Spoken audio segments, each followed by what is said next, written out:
Hi, and welcome back to Fallen Dragons RPG. We are going to be playing the bird in the basement today in D&D 5e. So we are picking back up last time from searching for, uh, well, I suppose you have yet to figure out whether it is um, the princess or princess to be was the real killer, or if there is another killer on the loose, or if this is a big conspiracy, or if it is as straightforward as it seems. Last time, the players met a very interesting looking orc who turns out to at least seem to be the ex-court wizard and um, have met the ex-fiance in the dungeon and have met the prince as well. Where we left off, I believe the adventurers were in the kitchen talking to the head maid to get some information of where to go next. So I'm going to let the players introduce themselves, starting in order as I see them on my screen. And that starts with Josh. Hi, I'm Josh. I will be playing Crow a Thanatos, a human or variant human warlock. All right, up next is Robin. Hi, I'm Robin. I'm playing Tarla, a half-orc fighter. All right, next is Pat. Hi, I'm Pat, and I'm playing Snyx, the Lost Fairy. She's a warlock. All right, and finally we have Jordan. Hi, I'm also playing a fairy. It's called Leola. Leola. It's a female fairy. It's a sorcery. All right, so with that, I think we can dive back in if we're all ready. Remember, you're in the kitchens talking to the head maid. Okay. No, you're me. Oh yeah, very much. Um. So the last thing that I think we got from her was that the one maid go. What was the name that she goes by? I can't find it on my You list. did not ask. Okay. So the maid who was just taking up cloths and drinks and such to the prince. What would his name be again? Or what would her name be again? Oh, you mean the one that thinks that she's going to make herself be a princess? That's Yes. it. Yeah, of course. Of course it was her. Always trying to get into the prince's bedchamber. That would be Jolene. Jolene. Yes, she fancies that if she catches the eye of the nearest person with any rank, that one day it will work out for her and she will get out of her station in life. 'Cause that's totally how that works. Well, to be fair, it was working for the the now ex-fiance. Yeah, but I mean, with her brains, how could he not love her? Well, we'd like to speak with her. Do you have any idea where she might be now? Oh, I'm sure she's hanging around the princess bedchamber like a bad smell, trying to find any excuse not to leave. Once she's in there, I usually have to go get somebody to fetch her to get her out. Well, we can go ahead and fetch her for you, as well as speak to her and get these questions answered. Yes, that would be lovely. If you could tell her she needs to go beat the front entrance rugs out back so that they're prepared for the viewing. All right. We can do that. Thank you for your time.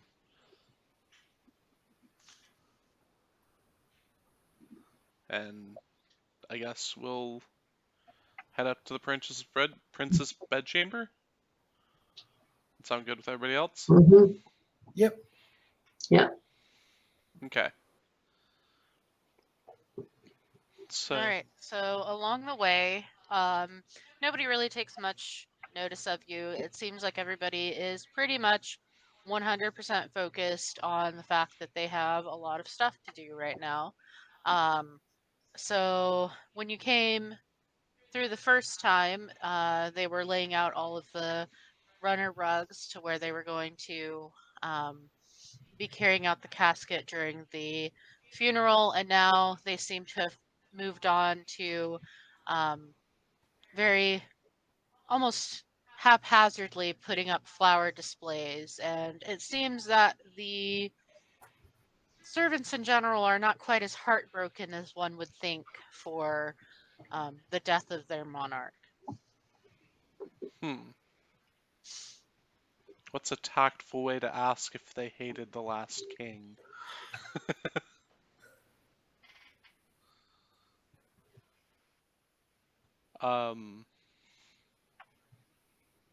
No, there's really no way to do that easily. We'll have to go ask someone with a little more rank, like the head of the guard or something.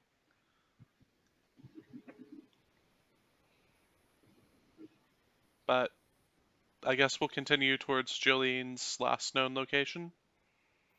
Okay, so the prince's bedchamber. Yep. All right, you make it to the prince's bedchamber. You notice that the door is slightly ajar, and you can hear some giggling from within. It sounds very feminine.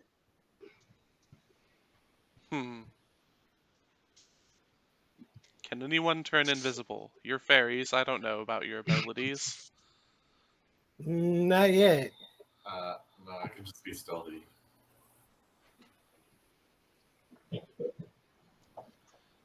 Well, let's push the one fairy who's stealthy into determining if or what's going on in that bedchamber.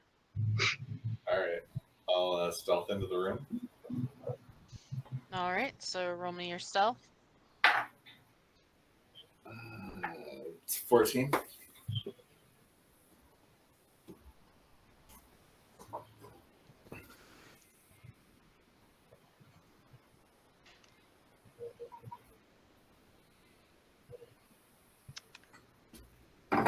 As soon as you get near the crack of the door, the prince's eyes flutter over to the door, and he asks, "Who's there?" Oh, uh, uh, it's me, Leolus, the fairy. One of the performers. Yeah. I believe I sent you away. Why have you come back? Well, I spoke to your beloved earlier, and I never got to give you the message that she told me to tell you. She said she missed you, and that she wants to see you. That sounds far too intelligent for her. I'm paraphrasing. Oh, well, yes, I suppose you would have to. Yeah. Well, seeing as she's killed my father, I don't particularly feel inclined to see her. So, I would appreciate it if you just, there's no sense talking to a dead woman. I have to say, I think I have a pretty good judge of character, and it didn't seem to me like she was lying about the fact that she didn't know how the king died. So you notice that as soon as you start talking about how the ex-fiance might have a good character, that Jolene's face screws up into a look of disgust, and she crosses her arms over her chest, and she basically makes a kind of laughing snort through her nose and says, "Really? her a good judge of character. She couldn't judge a carrot from a. Oh, never mind. It's funny you say that because she said actually that the potion that supposedly killed the king, she got specifically from me, like you. Of course she would. She wants me gone. She knows that the prince here only has eyes for me. She could never stand it. You'll notice that the prince rolls his eyes in a very grand manner and looks notedly more ill than he was to begin with, and he just puts his head in his hands. I, anyways, I just wanted you to know that, in my opinion, she seems to truly not know how the king died, and that she misses you. That's all. Yes, well, it's kind of hard to deny, and I've already explained this to you, that the poison was on her, and she admitted that it was hers at the time. So, I don't, she's gonna stay in that base. She's gonna stay in that dungeon. I don't She think that's killed my true. father. That's that. I'll step in at this point and say, "Oh, Jolene, you're needed elsewhere. You've got to beat the rugs out." But oh, who told you that? That old woman in the kitchen, she's always saying that her knees ache or her back aches and she needs to sit in the chair in the kitchen and demand everybody else around like she has more power than the rest of us. I mean, she literally has more power than the rest of you. She's the head maid. She has power directly over you. In fact, I believe she's the one that would hire your replacement if you didn't do this. My replacement. Well, she's gonna have to do that eventually anyway, won't I, Phaedron? She looks to the prince with big eyes and kind of thrusts her chest out a little bit. And he just kind of groans a little to himself and says, "You should probably go do what she says." She is very off put by this and kind of stamps her foot a little bit before pushing past everyone out of the room, making disgusted sounds under her breath. Well, that was easier than I thought it would be. I mean, we still didn't get to interrogate her, but Oh, we can do that after we see the wizard about uh, the nature of the poison. I think that's our next stop. I mean, at least we'll know where to find her. Yep, she'll be Yes. beating out rugs for a while. The prince perks up when you mention something about interrogation, and he's like, "You were going to interrogate her?" Yes, she may or may not have provided the poison that killed your father. I honestly think that it probably would not be her, at least not directly. She was very keen on getting my father's approval. She tried to say that, yes, she was a commoner too, but she at least had more brain cells than two, so she would have been a better option. My disinterest in this matter didn't seem to matter to her. But, um, well, I mean, I just can't see her killing the one person who was probably on her side. Hmm. Well, the poison came from somewhere. Yeah, someone definitely brought that poison in. I have no idea how the your former fiance would have acquired such a thing for herself. There's very little um, skill from her point of view, as far as I can tell. Well, I know. I understand that, but you also must understand, and even that brief introduction, that Jolene is not exactly the top scholar either. That's fair. So there's possibly somebody who's used both of them.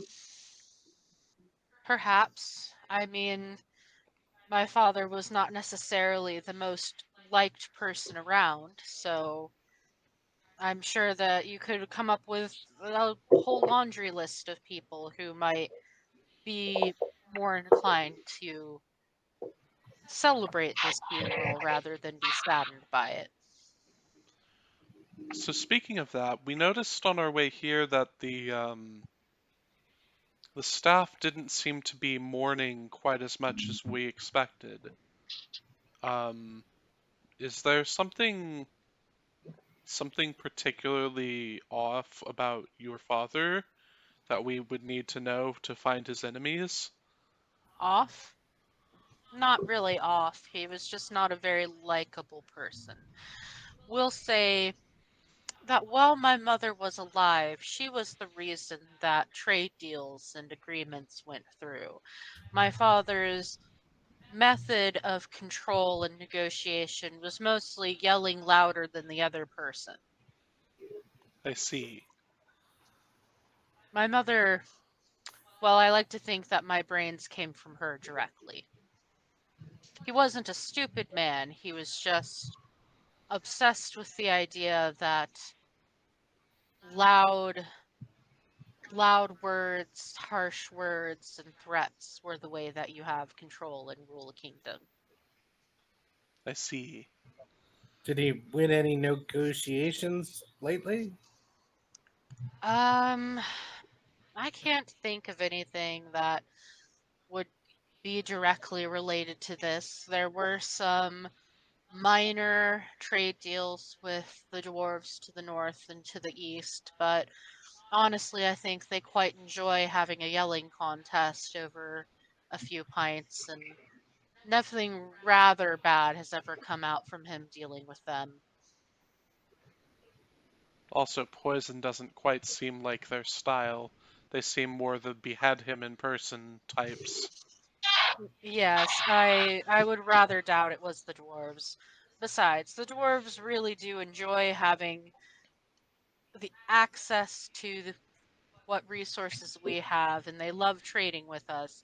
I can't see any of those dwarven kingdoms wanting to risk being basically destroyed or exiled from ever participating in trade with us again. Understandable. All right. And among the nobility, were there any particularly skillful or well-known traders that might be put off by his actions as king? Ah, see, here we're coming back to why my dear ex-fiance looks incredibly guilty. Can you guess who is the main supplier of potions into this city? I'm sure you've heard her father was a merchant. Yes, we've heard that. Her father is a trader that supplies potions and Potions and magical goods. He is not skilled with them himself, obviously, or he would be in a much different profession. But he has made quite a bit of coin on his own, um, dealing for those magic users in the kingdom. I see. As you can imagine, that might be quite easy for her to get her hands on some mysterious poison. Is Even there dumb some as she is, she can read the big skull and crossbones on the bottle, even if she can't read words.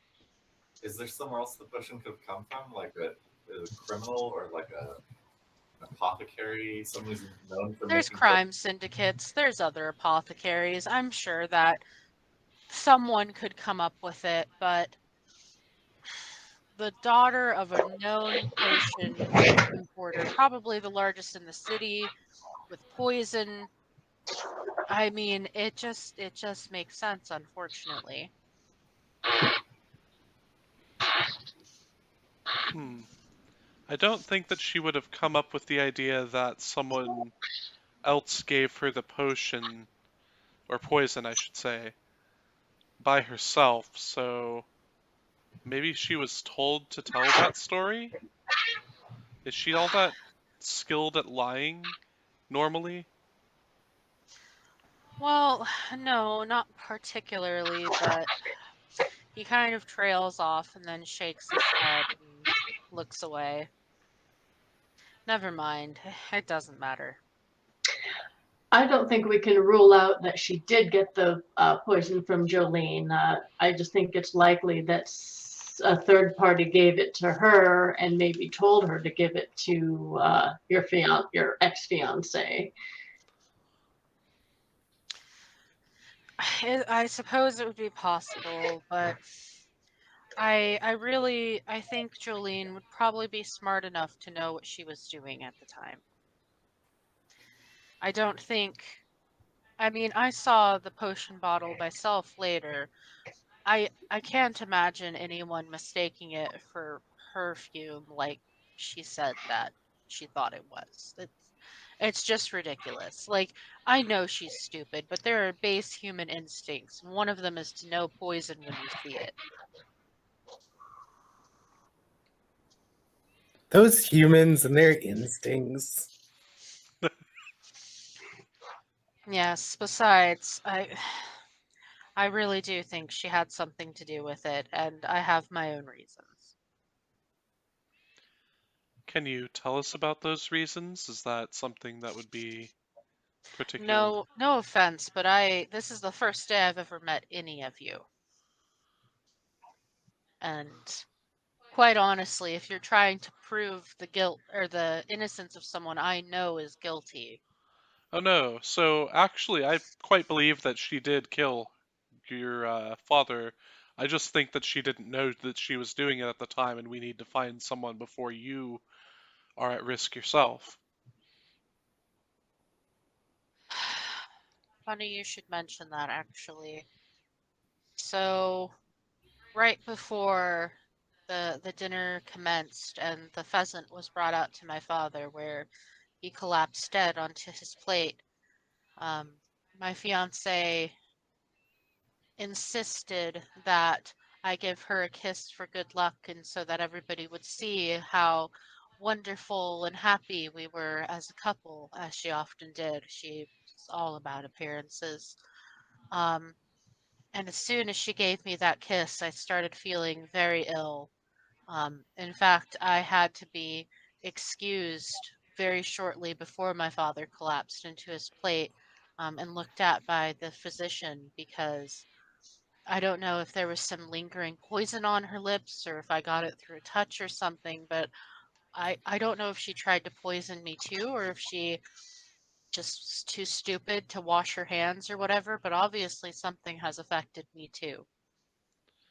She doesn't quite sound like one who would be capable of avoiding ingesting the poison herself if she put it on her lips, but I do understand that there's some threat there. In fact, that sounds more like a threat than anything else we've heard so far from her.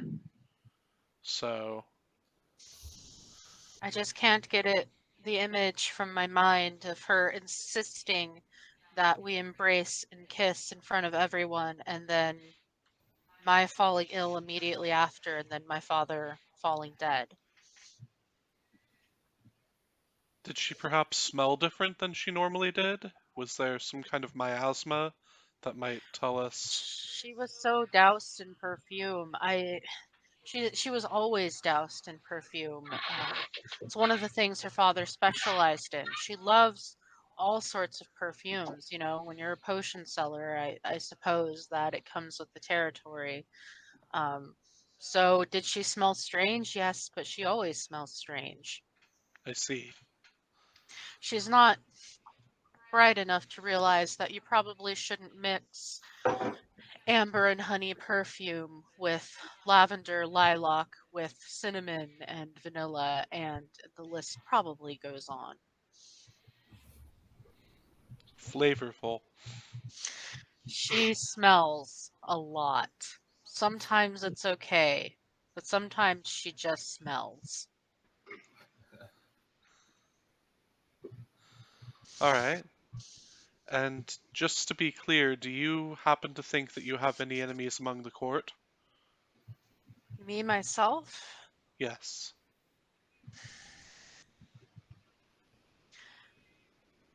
No, probably not. I I can't bring to mind anyone that I would think would be particularly against me. Have you ever thought of Well, using we a food taster? Thought of what? Using a food taster might be a good Well, idea for a little while. I certainly have now. Yes, I actually have called for someone to do that for me. And this morning I used the butler's gun. we did hear that there was some contention in your choice of a commoner to marry. You don't think someone could be holding that against you personally, do you? Against me personally? No. Probably not. I mean, you've seen her. She is a bit smelly and a bit dumb and a bit weird, but she is on a 10 of 10 scale, she's like a 20. I mean, she can afford to be that dumb. Although apparently not anymore. I mean, the nobles threw a fit, and other royals threw a fit, but you know that if she was willing to come to their bedchambers, they wouldn't have said a word. So would they really blame me? Probably not. They're probably just making a bunch of political stink about it. I mean, I do come from one of the purest bloodlines, but I don't think that bloodline would go so far as try to off one of their own. They need me to continue the bloodline. It's the most important thing to them. I'm my father's and my mother's only child. Hmm. And with my mother gone, that line of the bloodline is gone without me. It's quite a bit of pressure, as you might imagine. Might be a good idea to sire some bastards out there just so that there's someone to take over well, if we don't find whoever might be threatening you these days. You know, I am not quite as interested in that as they would probably like me to be. I am a rather private person about that sort of thing. Much to Jolene's chagrin, not quite into that idea. All right. Well, I mean, I suppose What it's it's probably for the best that we find whoever is threatening you anyway. I mean, that would be our biggest goal is to keep you safe. what do I care if I leave an heir behind or not? I'll be dead. Who who cares at that point? I'm dead. I guess I could understand that. I mean, hopefully they'll leave you offerings for the afterlife, but it sort of depends on who your god is. And obviously not too religious around here. Uh, no, not particularly.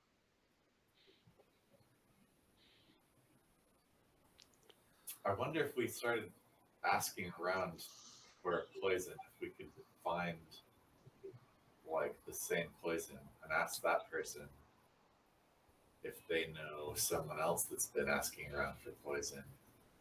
We haven't identified the poison yet. No, that's the first thing we need to do. That was didn't the captain of the guard take it or something, or was it just dropped? It was taken by the wizard, the court wizard. Would you be able to tell us where he might be? That would be a great plan for us to follow up on. In the wizard tower, of course. Oh, of It's course. really hard to miss, you know. It's the other side of the stables at the end of the grazing area. It's the twisted, weird-looking tower. The previous court wizard, I believe, built it to his specifications. He was quite an odd duck when it comes to architecture. Y'all have a wizard tower, but no basilica? Like, I come from a strange family. apparently. We should take our leave. Yes, let's go seek the court wizard. Is that all right with you, my prince? Yes, on your way out, if you wouldn't mind, there's a little latch that if you depress as you close the door, that will lock it from the inside so that certain ladies may not try to jump me while I sleep. All right, we will do so, and hopefully by the next time we see you, we'll have more information that might pertain to this issue and keep you safe. All right, there's coin in it if you can solve this in a satisfactory way. Well, wonderful. I just was assuming we'd play for the funeral and get some tips, but that sounds much more helpful to my eventual goals. No offense, my good sir, but I do not think the bawdy tune that you played me earlier is appropriate funeral fare. Oh, I do have many, many other songs that do not quite reach the same levels or types of emotions.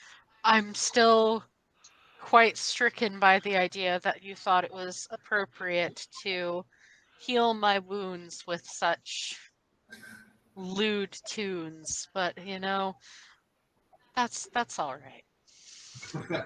I suppose it distracted me. You know, 3 lewds and a lute. You could probably go on tour with a name like that. Perhaps after we've solved this to your pleasure, we'll take a tour of the town's inns and perform. Quite. Anyway, you are off for the wizard. Please remember to lock the door. I'm too weak to fight off Jolene. All right, I'll exit last and make sure that the door latches. Well, I mean, the kingdom does need an heir. You hear a groan from behind the closed door.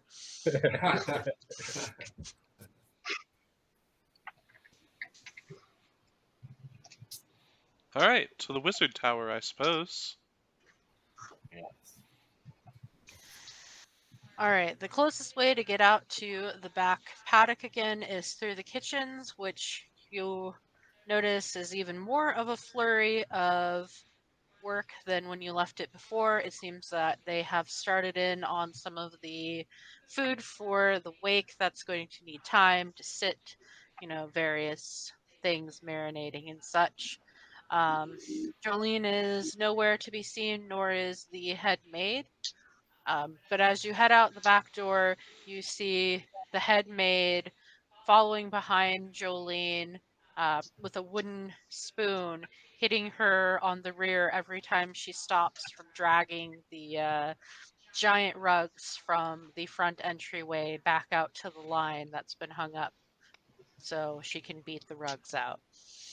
You hear her scolding her, "You're always where I don't need you to be. You never listen to me. Your mother would be ashamed of you." Followed by thwacks and little whimpers and cries of, "You're not fair. I'm going to be the queen one day," and other such sniveling comments. Well, uh, I'll take that in and just remind myself that she's possibly someone who just participated in the killing of the king, so she probably deserves it and more, or possibly deserves it and more. And then I'll hurry us over towards the wizard tower, which I guess we can see from here. Yes, it's a very tall, um, at some points twists in very almost unnerving manners. Like, you can't imagine how there is any floors or like stairs or ladders or anything to get up to those parts of the tower. It's almost like someone decided halfway that, you know what would look cool if this wizard tower was actually a giant ram's horn. And then at some point said, you know what, that's a stupid idea, and started building upwards again, and then decided, you know, I shouldn't doubt myself, and went back to that idea. And that goes on for a few iterations until it's finally capped with a kind of normal looking top roof section to a wizard's tower. So like the conical, Yes. pointy top. Yes. Wonderful. All right. So I will take us to the wizard's tower, I suppose, if everybody I don't else think is any willing to come with. curves like that. Magic, I'd imagine. Oh yeah, Wizard's Tower.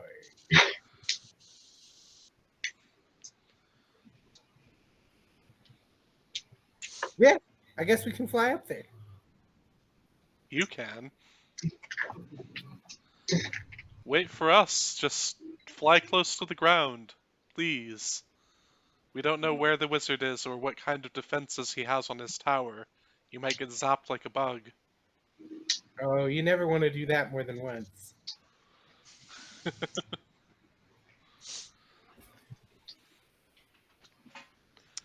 So are you going to the front door or? Yeah, Okay. we'll approach the front door of the wizard's tower and knock. There's a long pause as the knock echoes higher up the tower. It sounds like there's some sort of system to like bounce sound around because you can hear it getting more distant and higher up. You don't hear any response. No footfalls, nothing. I'll check to see if the door is locked. The door is locked. Alright, I'll check for a back door on this tower.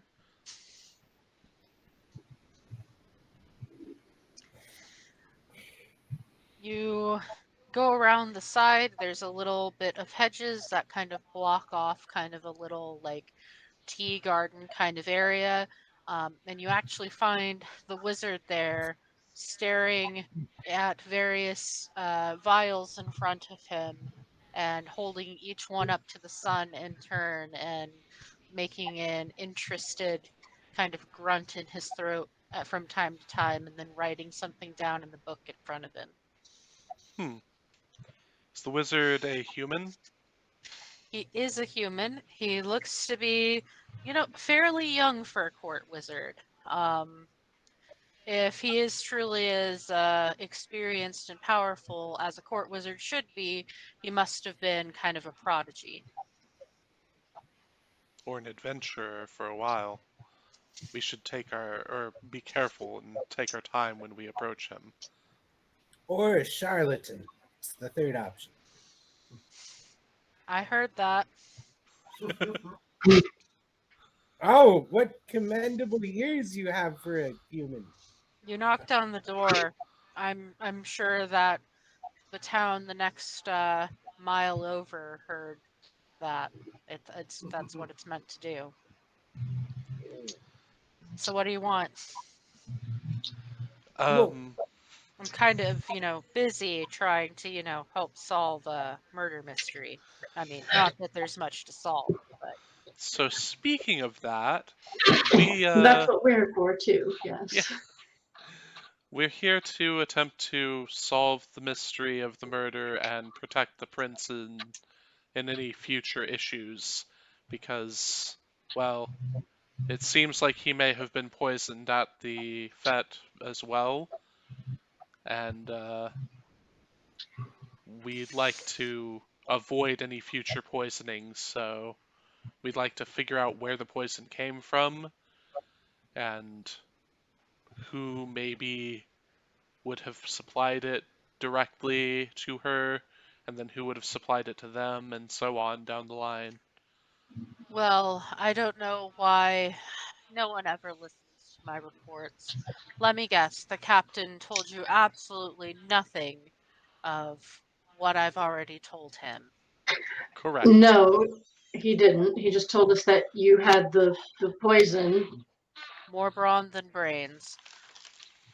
So, um, where do I even begin? Well, it's a waste of time for you to be investigating anything because, well, I think I've already know what exactly has happened.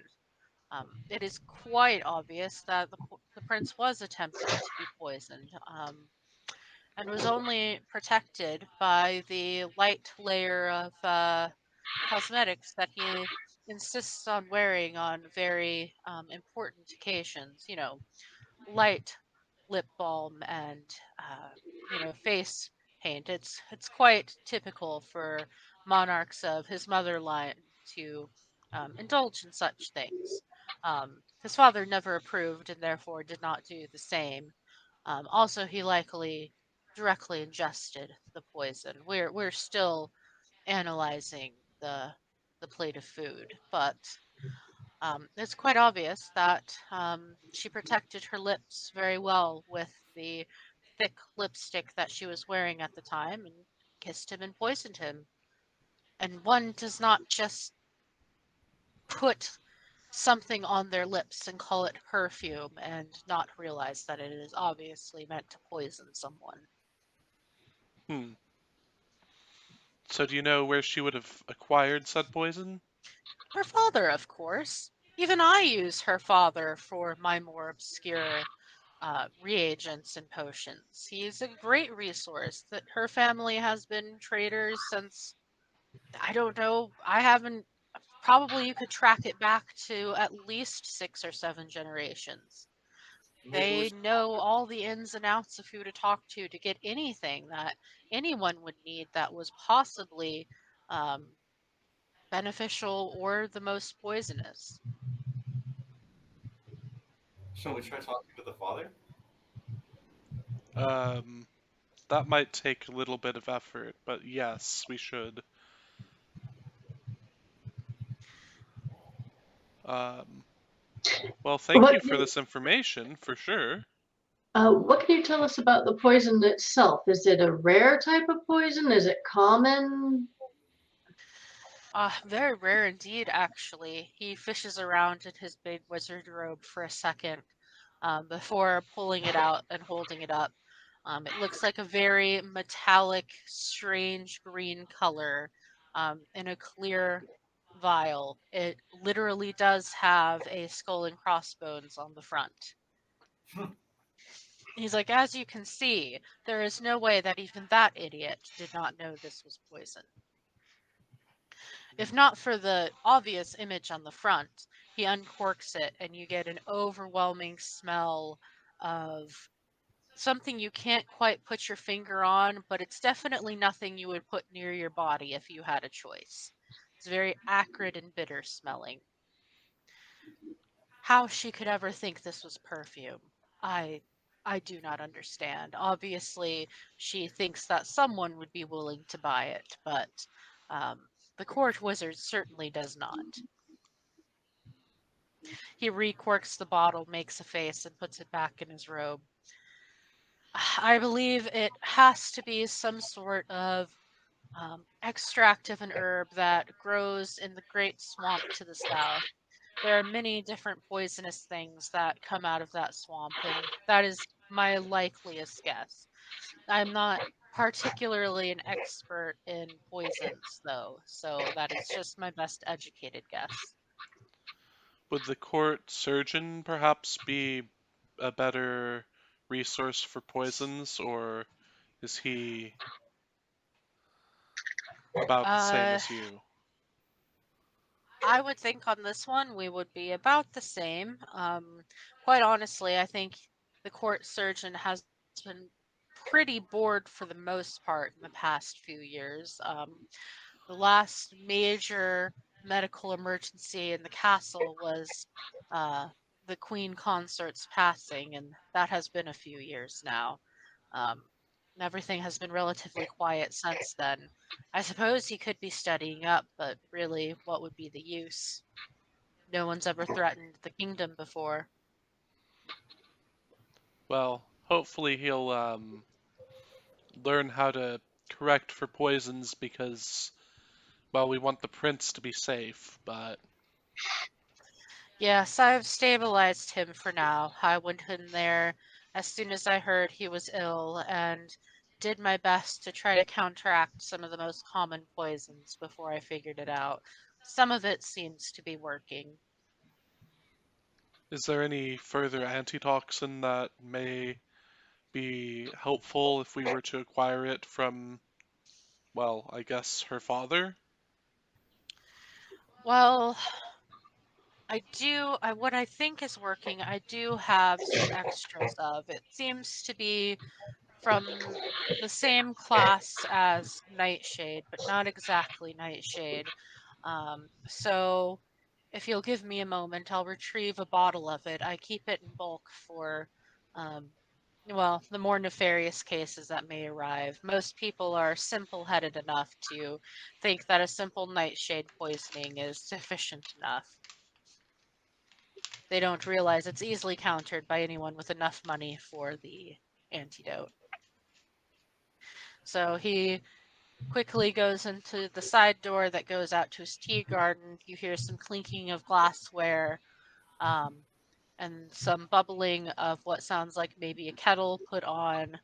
And he comes out a few seconds later with a vial, which he wipes off some that has spilled over the side. And he's like, "Here you go. And I've also put the kettle on if you're interested in staying for tea." Well, it is tea time.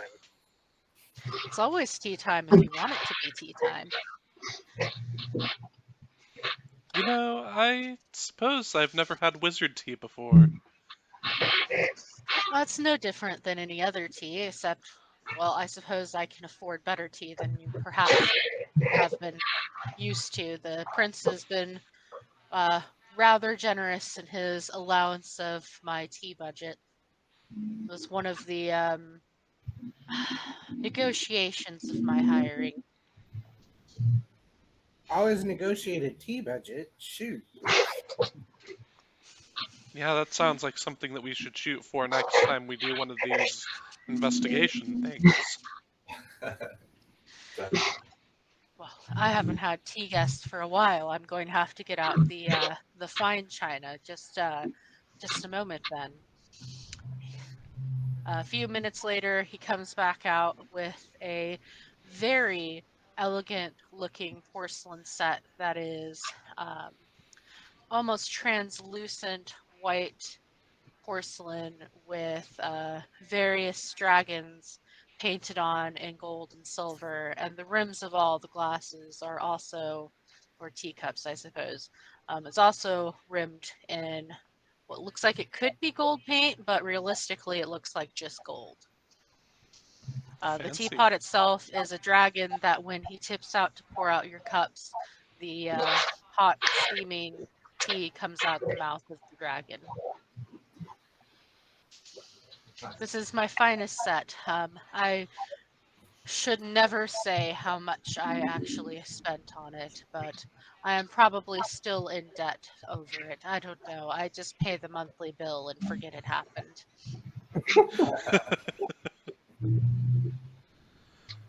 Wow, it's beautiful. Thank you for such a fine service.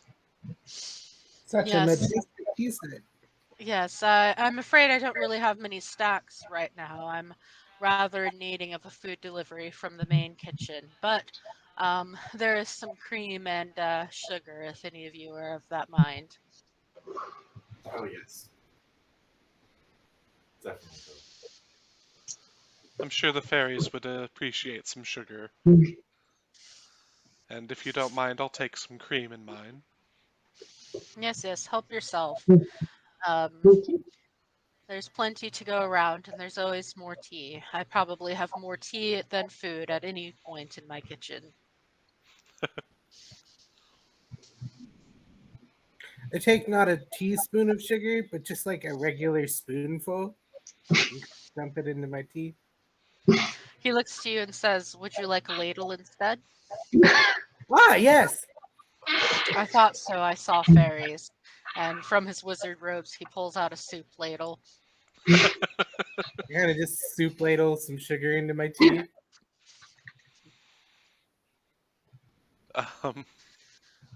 So we take tea with the wizard. This seems like a great plan. Let's hope he's the good guy. Suddenly we're all poisoned. Yeah. Right. It's like, roll Constitution. Like, no. No, it seems this time it's a very pleasant experience. He seems just absolutely thrilled and delighted and over the moon to have guests. This is the best you ever had. I'll play a light area kind of, bit with my lute to set the mood. Best sugar I've ever Tea had. and music. And the only thing that could make this better is if, you had a loved one to sit and sip with. Yes. It's always finest to have as many loved ones as you can when you're sipping tea. As many lovers as you can. I mean, yeah, sorry. Being a court wizard is a rather solitary endeavor. I'll take you out to one of the inns sometime and we can find you someone to spend some time with. No, I am not interested in that. Ah, He takes a very sad sip of his tea. His mood seems to have been deflated. I'll play a jaunty little tune as we finish the tea and hopefully improve his mood a little bit. He tries to fake a smile, but really, as he finishes his tea, you can't help but notice he seems to be casting his glance towards the castle. Are you missing someone? What, me? No, of course not. I'm a court wizard. I have no feelings. Can I roll insight on that? Bruh. Yes.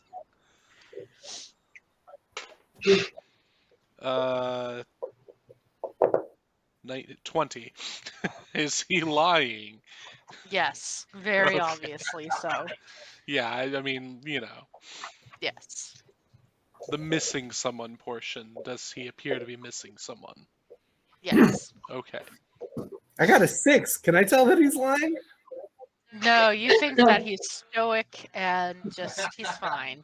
Gosh, you're such an inspiration. Well, if you ever do need to spend some time with someone and speak about the feelings that you don't have, here's my card.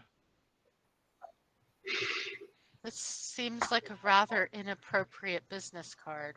What kind of job do you do? I usually play the lute in inns for, what can I say, happier women and men to spend their time together.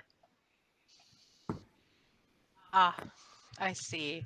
Um, I do not think I'll need those services anytime soon, but Well, it's normally the speaking about your non-existent feelings that I'm better at. I'll be at the inn down. I give the name of the inn and location for the foreseeable future while these services are going on. I don't think I'll need this, but thank you. And thank you for the tea and for your Yes, company. thank you. Right, well, I have to prepare now for an execution, so unfortunately I will have to wrap up this tea and figure out the best way to off the traitorous murderer. It's definitely polymorph. One of the Fey Queens did this? Like, wow, the versatility. I'm quite interested in making it an interesting way to go, to dissuade anyone from doing such a thing again. I mean, I recommend turning her into a tree. We turned her into a tree and then cut her down and made her into a bench. And then we burned the bench. And he continues talking to himself in this line of thinking as he gathers all of the glassware and takes it inside. Such good ideas. Let's head off to the merchant's place, I think. Hopefully we can figure this out and maybe save this girl if she's innocent. Oh, she's innocent. I'm convinced. You're convinced that she's innocent? I'm not. I think that there's a good chance that she did this just as a Well, pawn. I'm wondering if, I mean, I know she's an idiot, but do you think something can be gained by trying to speak with her again? I mean, if she's really as stupid as she seemed, maybe her story will have changed or she'll let something slip. Oh, perhaps. That's not the worst idea. We can... After we talk to her father, we should really try to figure out if he knows anything about the potion or the poison. Well, we can get... I think it'd be easiest to speak with her first, since she's closest, and we don't actually know where her father is, so maybe we should get that information from her. Yeah, probably ask her that. Alright, so back to the dungeon. To the dungeon. Alright, on your way down, the soldiers have no problem letting you pass. They've been informed by the captain that you may come and go relatively freely, though they are going to keep their eyes on you. They're going to post some guards down the corner as you go down towards her cell. As she hears people approaching her cell, she throws herself against the cell bars and says, "Oh my God, you're back! Did he say he loves me? Is he coming for me? Please tell me he is." Actually, he's worried that you killed the king. He's so silly. He listens to. God, I bet it's that girl. It's always that girl. Jolene. Well, he's not in the best of health himself either, so Oh no, does he have the sniffles? His family gets the sniffles, because his mom and dad were like cousins and they were like cousin daughter grandfathers Yes, and he was their sick. parents. Like I've been told that makes you very sickly. I think he's feeling better now. Oh, I bet he'd feel better if I was there to just snuggle up on him and kiss him and tell him he's the most handsomest prince in the whole world. Probably. We were wondering if we could talk to your father. Do you My know where? father? Why do you want to talk to my father? Well, everyone seems to think that you got the poison from him and then used it to kill the king. Oh, So I'd like to hear his perspective on all that. why would I want to kill my new dad? That's so dumb. Fine. I don't care if you talk to my dad. Whatever. I don't know why you need me to tell you though. Like everybody knows who he is. We're new to town. And you didn't pass by potions, potions, potions? No. I think actually I might have, but I didn't really pay attention to the signs other than in. Is that his shop? Yeah, potions, potions, potions. I named it when I was like 15. That's a good name. I like it. The best work you've ever done. Did you get any new lipstick lately?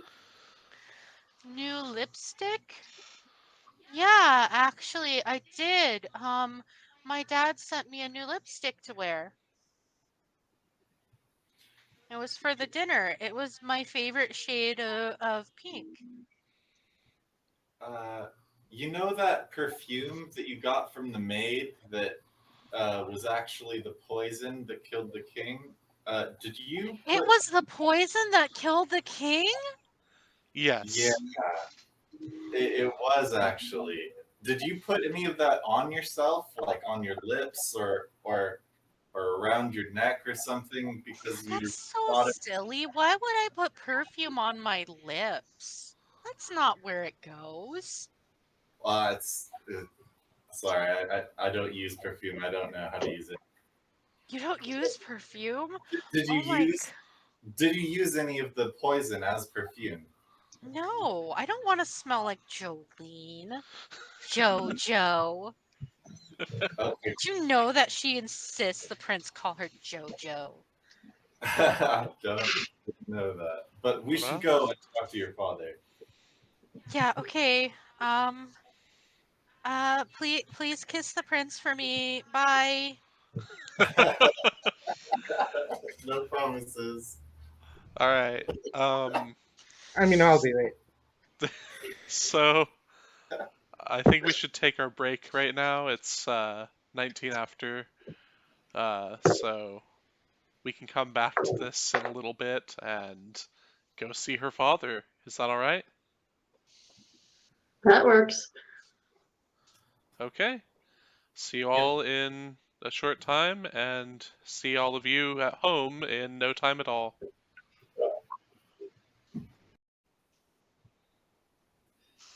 Hi, welcome back to The Bird in the Basement. I guess it's not really welcome back as you immediately didn't have to wait on us having our break.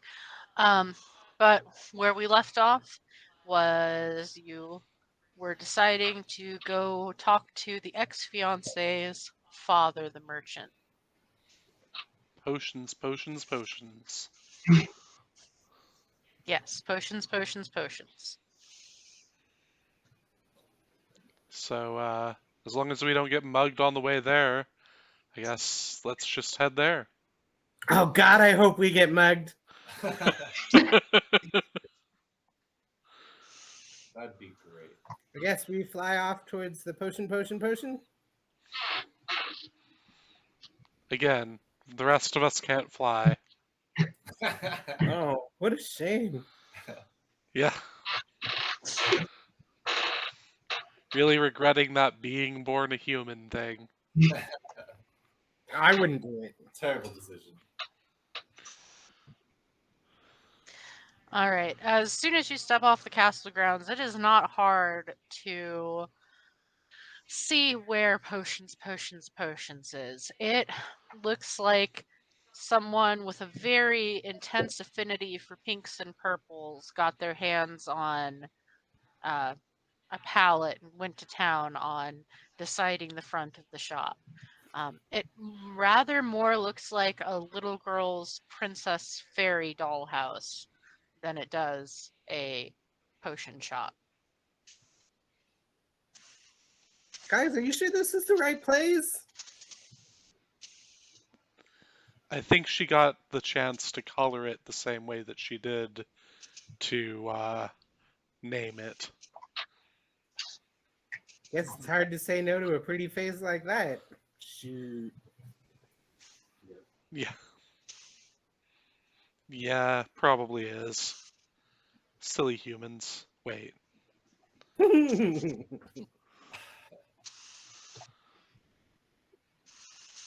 So I guess we kick open the door and start blasting? No, wait. Sorry, that's just my go-to. Yeah, I think we politely enter and ask to see the merchant. Did we ever get his name? Did we ever get her name? You know that the ex-fiance is named Ava Porter. Okay. Asking for names is really impolite in Fey culture. Like you Okay, so Porter would probably be Mr. Porter. That's who we're looking for. Right, as you open the door, you see a very tired-looking man suddenly perk up from behind his counter grab several different vials off of the counter in front of him and rush to the door. You can see his face basically screaming, a customer, customer, customer. How can I help you? All three of you. There are four of you. Oh my goodness, four customers. Well, do Yeah. you have any health potions? Health potions? Of course. Can we speak to Mr. Porter? Are you Mr. Porter? Yes, in the flesh. Rather unfortunately at this point, but yes. Yes. So we have some questions to ask you pertaining to the disposition of your daughter and other similar problems. His shoulders slump and he nearly drops all of the potions and things in his arms, and he's like, "So you're not customers." Oh no, we'll probably buy some health potions. That's just standard for our type. Oh, okay. As you can imagine, I know it's only been what, like 1 day at this point, but normally this place is filled with people trying to get their reagents and their potions and their perfumes and their cosmetics, and there's been no one. This has just never happened.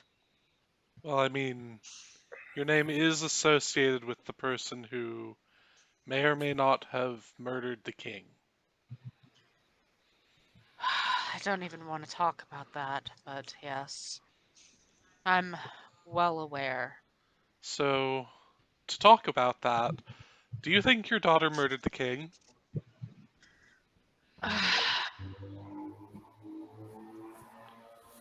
I don't know whether it's good for me to incriminate or support my daughter at this point or not. Please just tell us the truth. Well, I mean, the only truth that I know is that my daughter sent for cosmetics and I thought it was a rather strange request for something that I knew would be poisonous, but I don't know what I thought, but I thought that, well, have you smelled her? Wait, someone asked you to get something for them that you knew was poisonous? Yes, yes, Which let me explain at this point. person did that? It was an order request from the castle itself, from the royal family. It was for supplies um, for her engagement dinner. I wrote back and insisted that I not provide the reagent, that it would be too dangerous in her hands because she is, well, not bright, of course. But it was insisted that she wanted it to add to perfume, so I sent instructions to make sure that it was mixed very carefully in very low amounts into some sort of buffering medium, like a foundation or something like that. Um, but I never thought that she would actually use it that way. She's just very fond of very strange scents, and it does have a very strange scent. So I thought she was just. I indulged my daughter too much. Well, Yes, that explains what happened to the prince. In the front of the shop. But that doesn't explain what happened to the king. well, yeah, it sort of does. Um, but that request, was it in your daughter's hand? Can she pen her own letters? Can she pin her own letters? I don't know if she could recognize her name if it was provided to her. I've tried. I really have tried. I can tell you, I swear on the name of my shop and my own grave. I have. done nothing but try to get her the best and most patient tutors, and all of them have gone gray within a month of dealing with her. No, she could not. And it was very customary for someone to dictate in a letter to be sent to me. All right. I've sent her many things, some of them just almost as strange, so as a request, it was almost par for the course. Well, according to the court wizard, it was a very rare poison. There was a form of nightshade. Do you know where someone could have gotten a potion like that, a poison like that? Well, I mean, I have my sources. It was relatively easy enough to get a hold of. It's typically used in, well, quite honestly, paint stripping for, old carpentry and old buildings. It will take paint practically off anything. It's just only used when absolutely necessary, because if you get a drop of it on your skin, you're risking real death. Um, in fact, I believe that Ava has probably come across it before, which is most likely why I didn't think harder about it. We, when we did the front of the building, he stops and sighs really deeply for a minute. The mistake that was, she painted it bright baby blue at first and then decided she hated it, so we had to order some in to strip it. She seemed rather not as offended by the smell as I would have anticipated, so I thought perhaps then that maybe she did quite like it or wanted to mix it with some other scent. As I've said, not a bright girl. And it works both on contact and through ingestion. I would assume it would work in ingestion if you could get the substance to your face without gagging on the smell first. That is an interesting question. That stuff smells quite a bit, and it was apparently just in the pheasant, and the king didn't smell something off. I mean, you would have smelled something off, right? I say to the man. I would imagine. I can't imagine that that would be an easy scent to hide. We had to air out the building for weeks, and it wasn't in the building but for maybe an hour before we utilized it outside. Well, she did mention that her ex-fiance's family had issues with congestion. Perhaps something like that would have prevented him from being able to smell it. Well, the sickly family was on his mother's side. Uh, As far as I know, the king was fine. Yeah. So, perhaps we should find out if who would have fed the king that pheasant, because they would have had to have smelled it themselves when they were cooking it. I mean, heck, that would have probably been unless it difficult was to. added after it was served to him. Right, but that would be difficult for her to do when she was at the time kissing the prince. Unless my timeline of events is off.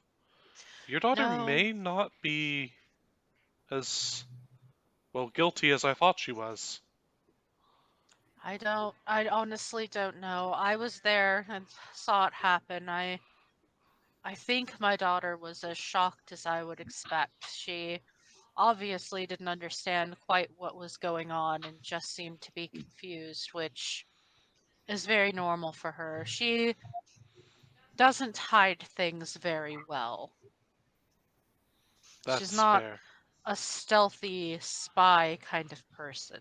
So you created the paste for her, knowing it was poisonous, and she seems to have used it as lipstick. But then you don't know what happened with the actual canister of poison, where that came from, or where someone could have gotten No, that. I sent her the canister. I just didn't know. I sent her the canister and instructions on how to properly dilute it. I assumed it wasn't going directly into her hands, because usually these things are vetted through someone, because they don't just let things into the castle. So someone really dropped the ball somewhere. Or perhaps someone intentionally did this. Again, there is always Jolene. Well, at this point, that means the princess lied to me because she said that she got it from the maid, but she apparently actually just got it from her father. No. So the maid would have been the one who would have taken it directly to her. Oh, so she did get it from the maid because the maid was bringing it from her father. Correct. Or the delivery was made, the maid took it to her, and on the way she poisoned the king's pheasant. Possibly. She must have known that it was poison and used it to kill the king. But why would she do that? Again, we do have the prince's idea that perhaps she believed that she should get the king's blessing, so... Well, clearly Jolene would do that in order to frame the prince's fiance.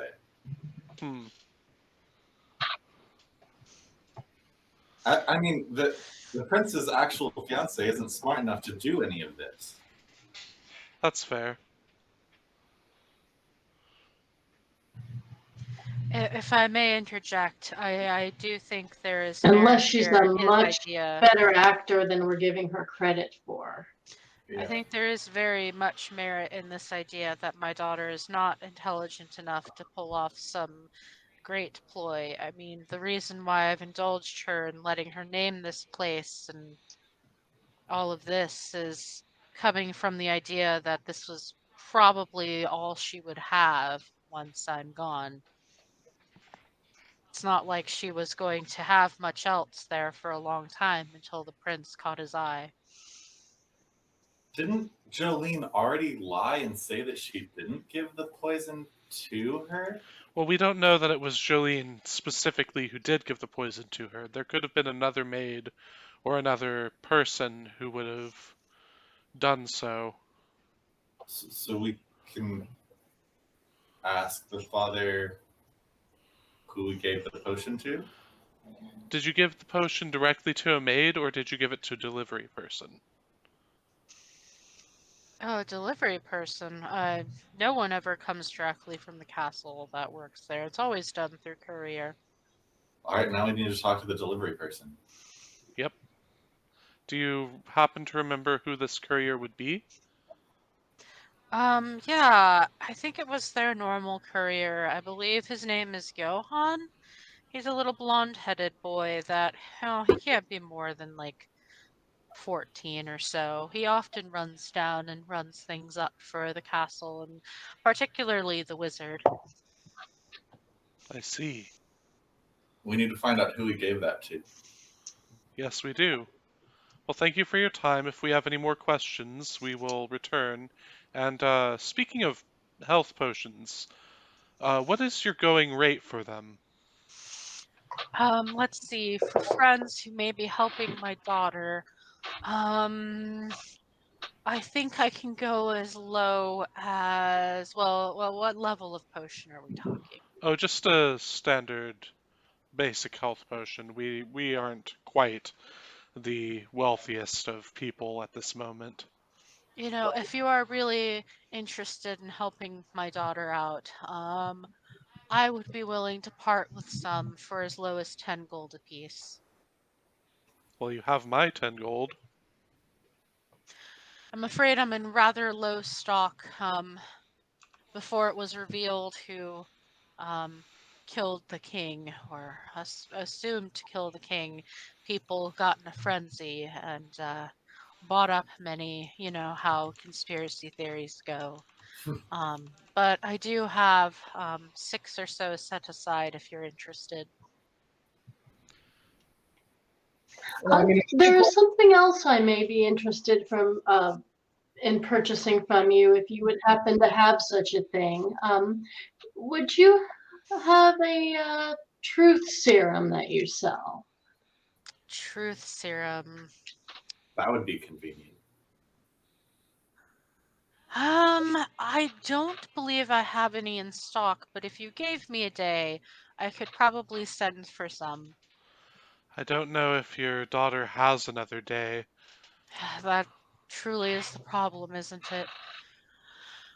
Well, maybe we can ask the prince to delay it in order to get the truth serum.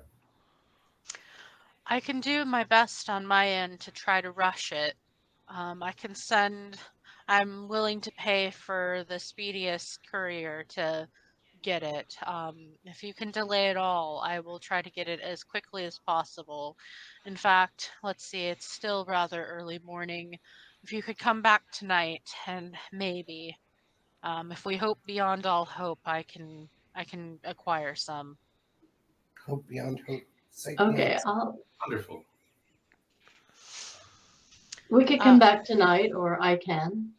Okay, and if you happen to come across my daughter again, if you could tell her that her father's thinking of her, and I would do something to get her out if I could. Well, that truth serum would perhaps be capable of getting her out. At the very least, it would allow us to determine whether or not she was the one who directly poisoned the king. One would hope, but my hope, this is exactly what I assumed would happen eventually. Someone would want her out of the picture and do something drastic to ensure it happened. Do you have any idea who wants her out of the picture? Any noble, any So, noble, any family member of the king, any family member of the mother.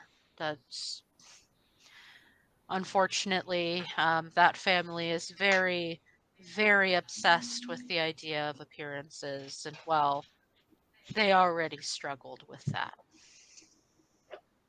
I see.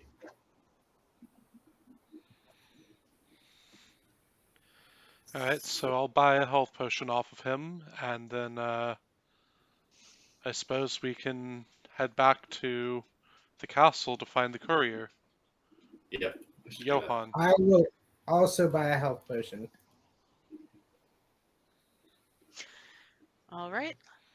He will package those up for you in his prettiest glass vials, and take your gold. He seems sad but happy to have made a sale. Let's hope we don't need these anytime soon, and there's no more giant worms as we approach the castle. Speaking of which, if you ever do go into tunnels beneath the castle, watch out for giant worms. I have never heard of such a thing, but I will endeavor to stay out of tunnels underneath the castle. Those are supposed to be secret. That's fine. Honestly, I don't know if I care about that at this moment.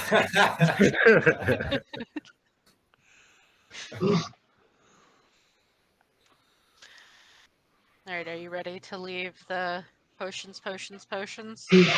Yes. Yes. All right, as you step out onto the street from potions, a courier boy matching the description that you just got from the merchant comes running up and says, "Which one of you is Master Crow?" That'd be me? Um, the wizard would like your audience as soon as is convenient to you. He has something important and personal to discuss with you, and he would like to meet you at one of his favorite local tea shops. Alright. Um, He requests you come alone, just for personal matters. Understandable.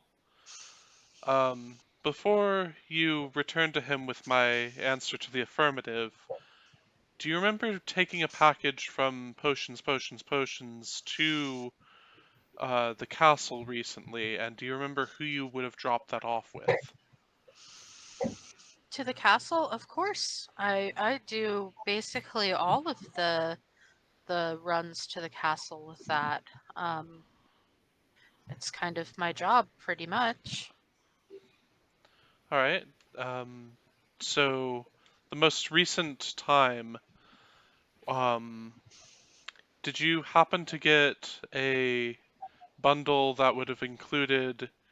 Well, I don't know if you would have seen what was inside of the bundle, but if you did, there would have been a green shimmering potion in it. Oh, Master, I don't look in the bundles. I learned a long time ago that that's just asking for trouble. All right. Well, regardless, do you remember who you dropped that off with?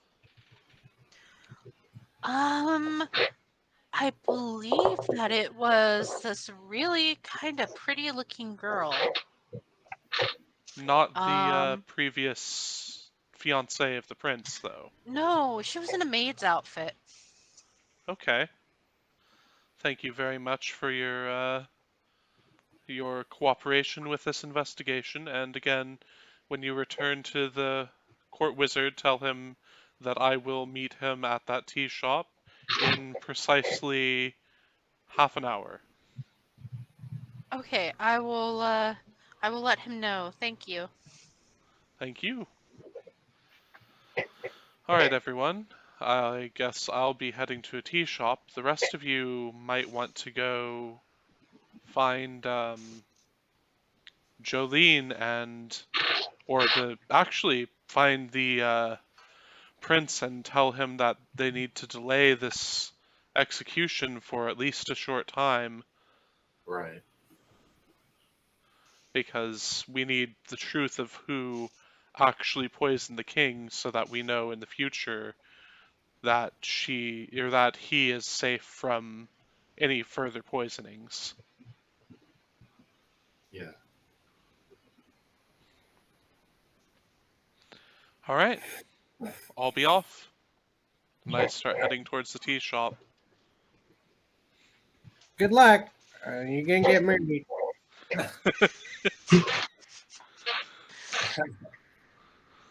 All right, as you head to the tea shop, um, you it's a relatively easy place to find. It's kind of actually nearby, but it's a very quaint, peaceful looking place.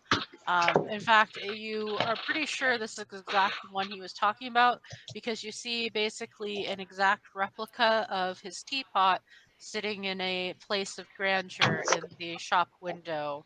Um, Notedly chained down with lots of different chains and uh, you're pretty sure you can see that the lid is not sitting quite right on it because it looks like it's weighted down very heavily as well. Um, Obviously, this is a very expensive piece. Ah, Uh, the wizard is actually already waiting for you when you enter the shop. He raises his ornate teacup to you and motions you over. I, of course, approach and sit opposite him and say hello. And I got your message, of course. Thank you for coming by on such short notice. I really appreciate your willingness to keep me company. Of course. So, um, I did come alone so that we could discuss any issues that you may be having in the short term. Yes, I hope that was not too offensive to your friends, but from my experiences, fairies are quite busybodies, and orcs. I've had bad experiences with orcs, we'll just put it that way. Understandable. It's nothing against them. It's just once bitten, twice shy in both cases. Fair. But I just wanted to talk to you because you seem to have picked up on something that I try to keep quite close to myself. And I wanted to make sure that there were no problems on the horizon because of it. No, I don't see there being any problems on the horizon, but just to be certain, would you mind explaining to me exactly what the problems would be? And I guess I'll roll persuasion for that. Hmm. 19 plus 7, so 26. Wow. That's Well, he hesitates for a minute, takes a sip of tea to steel himself, and inclines his head slightly to the side and says, "Well, there is someone in the castle that I long for, I yearn for, in fact, but well, there are many reasons, but one of the major ones is that a court wizard just is expected to be solitary." And that is understandable, though I have met in the past court wizards who had numerous wives. He cannot help but smirk when you say the word wife. Hmm. I guess I caught that, so um so who would the lucky person be if you were capable of acquiring their attentions? It's the I'm not a gossip, but I am, of course, a bard, so you know that I always like to hear the best stories. You're not a gossip, and yet you're trying to get the gossip. I don't gossip out. I only take it in. It inspires my stories, or I'm sorry, my music. Mm, I don't know. I feel like I can somewhat trust you, but also it's not the sort of thing that you just you say out loud and expect to keep your head. Ah, I think I'm coming to an understanding, though, so I will keep quiet about this. And if he ever were to ask, then I would endeavor to avoid showing my hand. He chuckles at you saying he and then shakes his head and says, "I'm not a very stealthy person." Well, you're a wizard. That's not your job.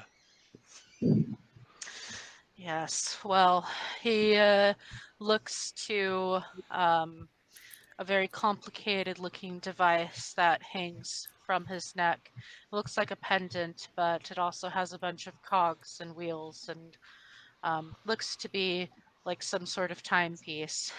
He frowns, shakes his head, and says, I hate to possibly be a bother, and I try not to rely on people, but would you mind sitting with me at this tea for a while and just pretending that I do not have problems for the next half hour or so? That is all I can spare before I'm forced to go back and deal with everything.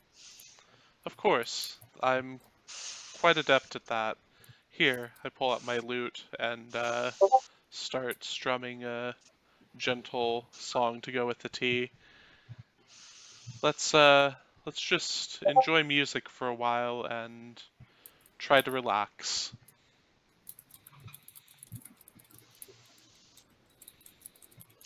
I really appreciate I really appreciate you being willing to do this. It is not often that I get very many friends. Well, I'm glad you count me among them.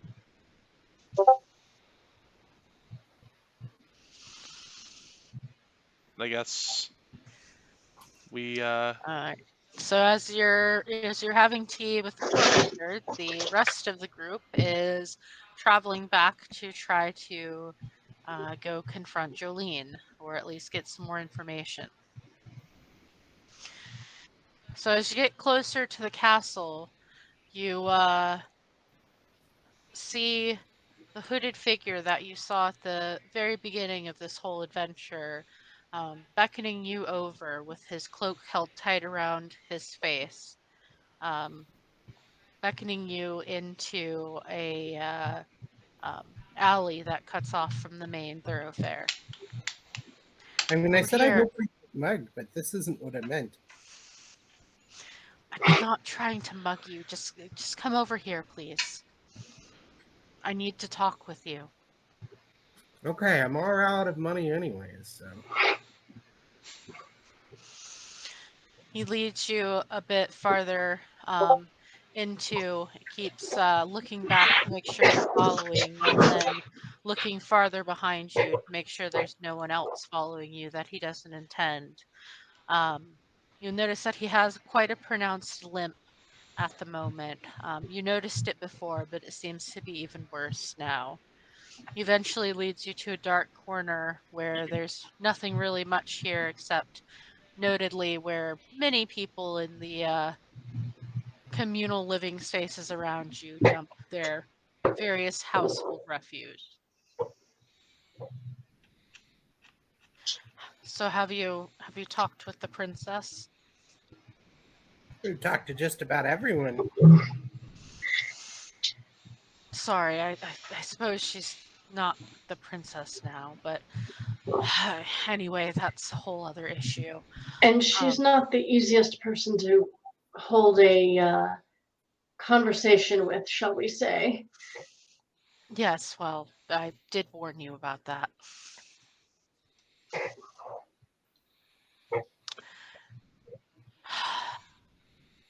Regardless, I just want to say that I'm sorry. I'm sorry that I sent you on this adventure like this without fully explaining to you the troubles that you were going to come across. It's been fun so far. No, I don't think you understand.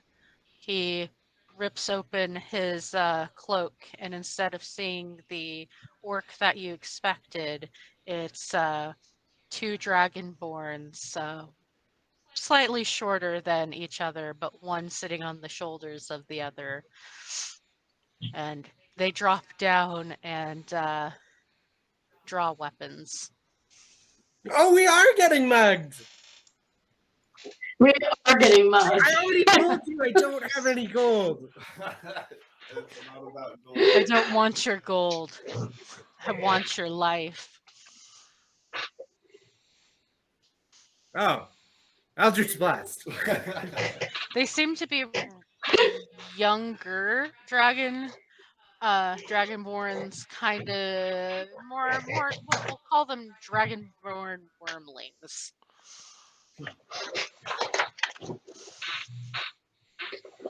So I'm gonna need initiative rolls.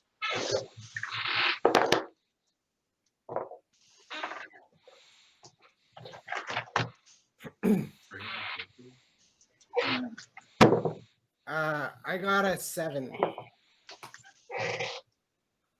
All right. 15. I got an 18. What was that last one? 18. 18. All right. So our 18 goes first. There are two Dragonborn Wormlings. One is a rather warm bronze color. The other one is a very deep red color.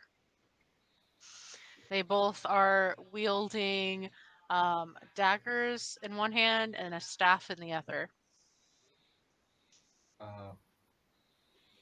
Can I attack twice since I have two hands with arm strike?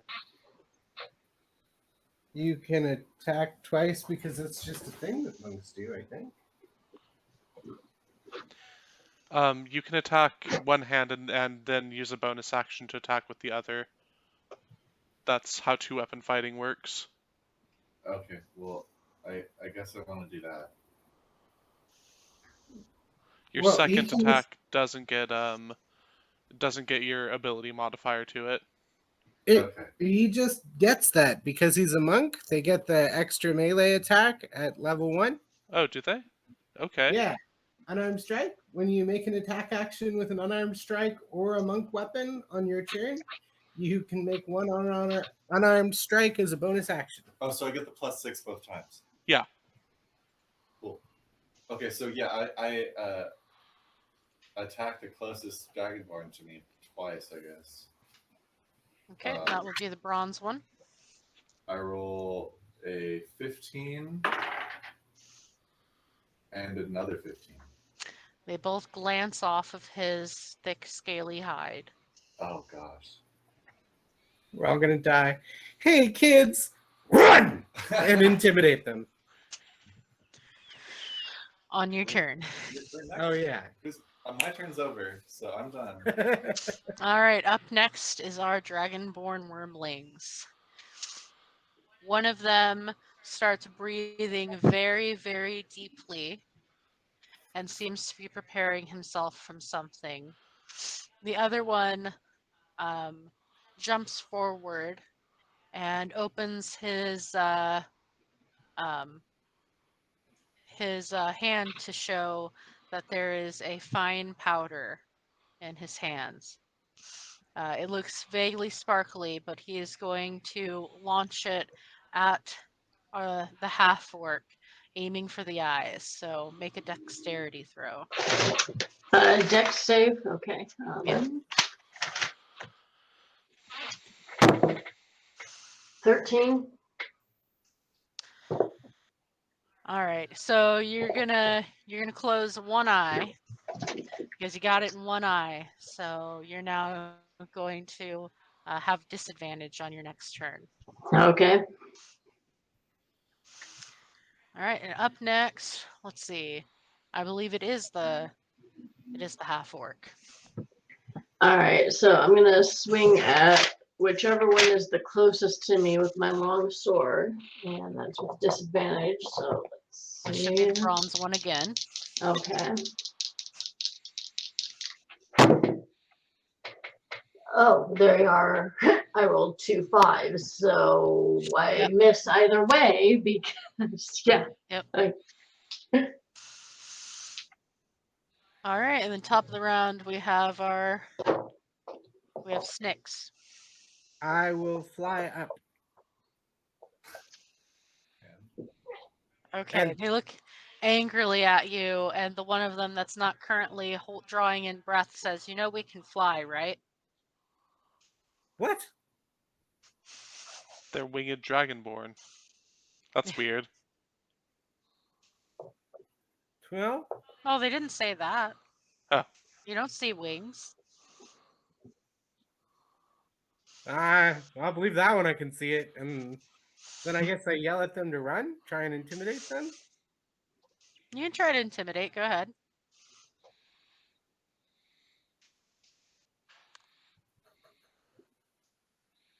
At 20 total. The red one, the one not drawing in breath, seems like he wants to run. He's hesitating and actually takes a couple steps back. The bronze one seems kind of frozen in place, but he looks like he might be considering backing off too. Well, then I guess I blast one of them. Okay. Which one? The one drawing in breath. Okay, so the bronze one.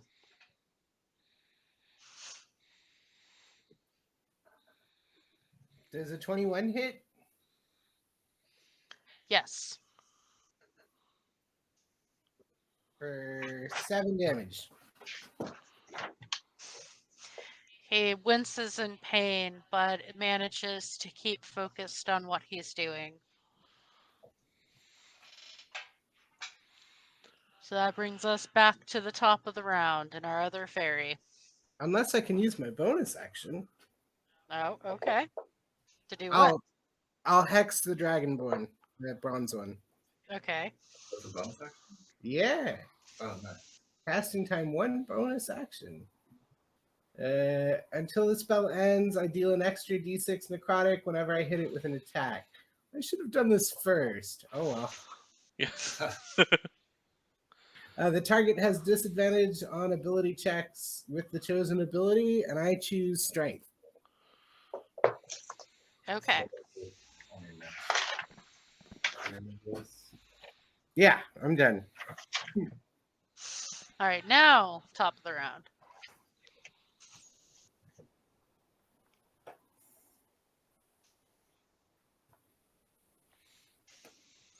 All right, so what are we doing, Lilith? Same thing. I'm just gonna attack the same guy twice. Okay. Why do I keep rolling 9s?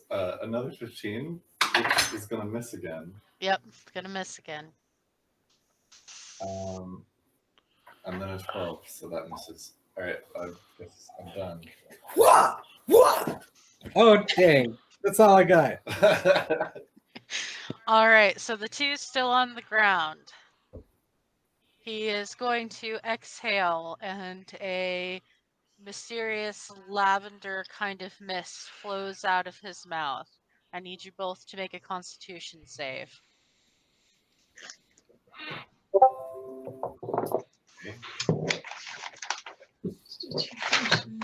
Awesome. 18. 21.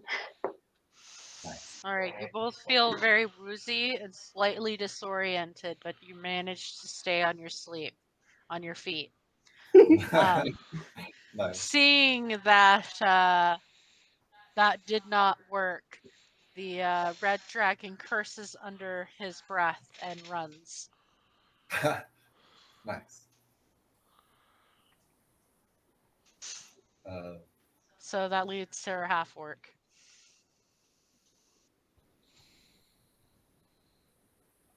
Okay. And is it still a disadvantage? No, you managed to get the grit out of your eye. Okay. So I will try to swing at him with my longsword again. Let's see. The one not retreating? Dirty 20. There you go. Okay. So I'm assuming that hits. Yes, that hits. And 1d8. And 11 damage. He drops and begins to bleed out.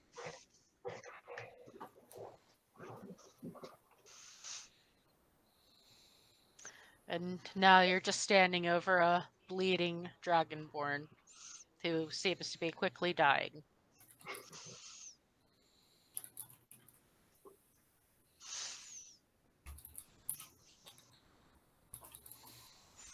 I'm not there, so I can't make any suggestions.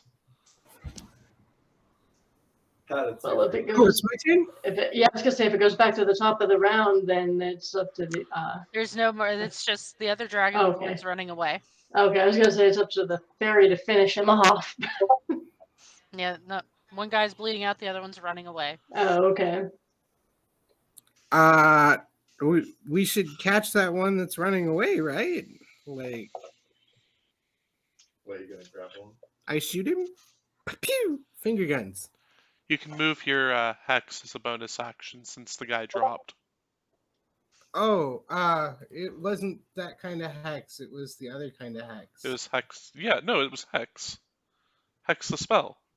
Oh, hex the spell. Okay, I'll move it on to the other guy. All right. So that moves, and he's still running. He kind of notices something is up, but he's not going to stop. Well, then I finger gun him. Pew!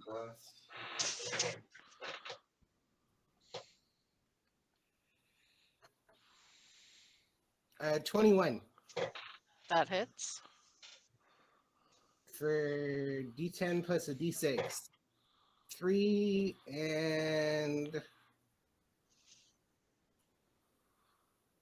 2. So 5 damage. Okay. Upon getting hurt, he screams out a curse, and then he pauses, drops to his knee, rifles through his pockets for a second, pulls out what looks to be a crystal of some sort, crushes it in his hand, and there's a blinding light around him, and then he's gone. There's just nothing where he was.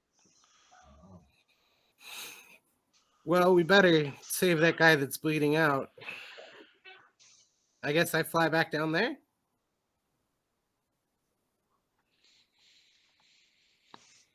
Can I stabilize him with a survival roll or medicine?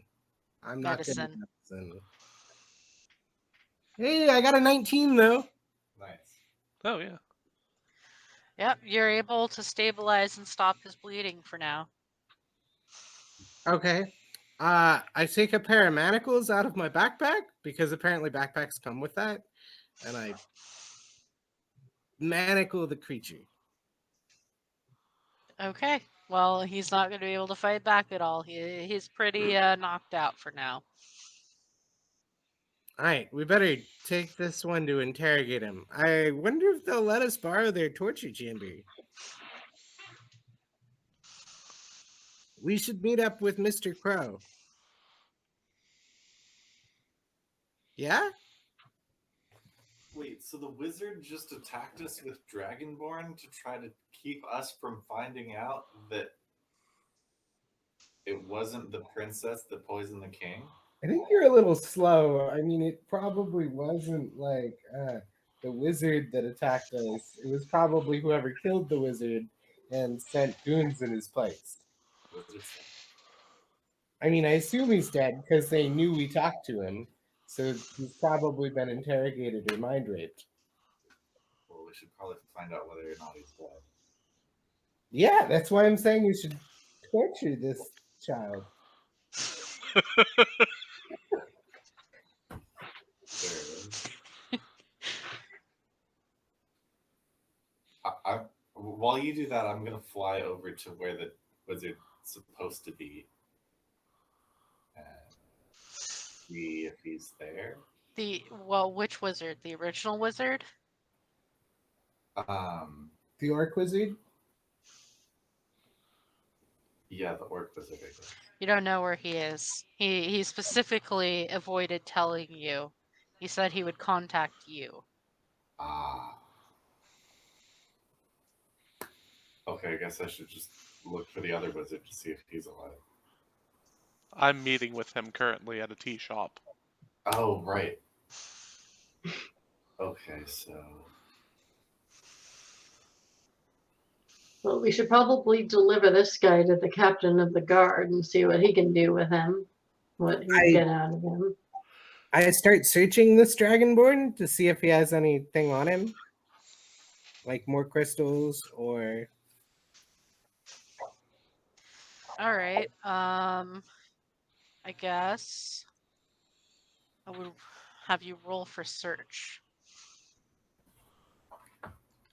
No, you just take all his clothes off and dump them out.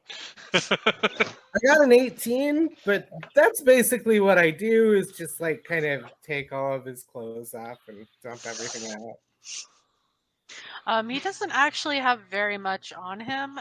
He does have what looks to be like a handwritten note that gives him a time and a location, but that's all it says.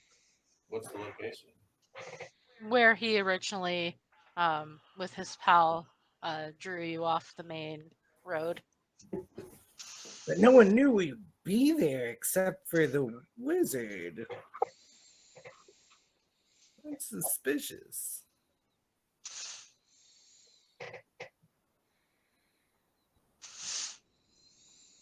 Well, You fly over to the tea shop. We'll turn in this fool. Grab our friend from there. Right? Because I imagine he's going to get attacked too or something. Like, I mean, it seems like people knew where we would be. Okay, yeah, I'll go grab him. All right, and my character flies away off to our human. All right, you arrive unharmed and no other trouble. No one even really takes much notice of you. When you walk in the tea shop, the wizard looks a little surprised, but he's like, "I know you. You're from earlier. Yeah. Sorry to Would you bother like you about to this. come have a cup of tea with us while we wait?" Well, pressing matters just sort of appeared out of nowhere. Some Dragonborn attacked us, and uh, we managed to almost kill one, and the other one disappeared. We were going to try to interrogate him, but I was told to get you. Dragonborn. He furrows his brow and goes, "That is the hallmark of, well, my predecessor. He was obsessed with one day finding a way to become a Dragonborn himself. I suppose it was to get rid of all the disfigurement." He's threatened enough by what we're doing to attack us with Dragonborn. He's probably guilty. Or, I mean, he could be guilty of something, but this seems more like an issue with someone that might be trying to incriminate him. Well, there'd be a long list of people who would want to do that. I know that much. Well, hurry, come with me. Let's go try and talk with the other Dragonborn and find out if we can get any information from him. All right. Gesundheit. Well, he looks at his timepiece again and nods his head and says, "Well, I'm due back at the castle for some work with the king's funeral, but if you wouldn't mind, I'll accompany you back. If there's people trying to attack you, then there's no one better to have on your side than a wizard."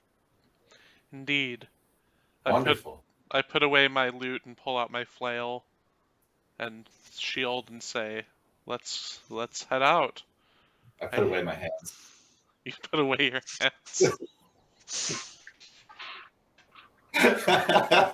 You know, you should have a sword. You can do both. I have a short sword.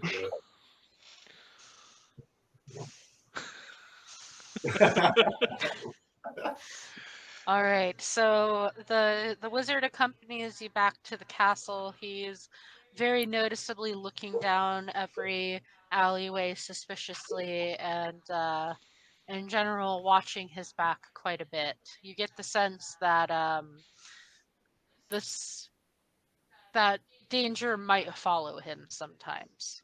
He seems well acquainted to this kind of um, moving through danger. I am not, so my perception is terrible with this. So I lead the way, so because I know where we were last, and so I just sort of take everybody over to where the Dragonborn is. Weren't they taking him to the dungeon? To use the torture chamber? I suppose you could show them where it happened. Yeah, I do that, and then we go to the dungeon. The wizard lets out a loud laugh that he quickly looks embarrassed and becomes more quiet with his speech. And he's like, "Really, this is where where it happened? Do you Yeah. know? Do you know what happens if you come down this road just a little bit? And well, you know what? I'll show you." He steps into the alleyway and walks down about halfway to where you were led.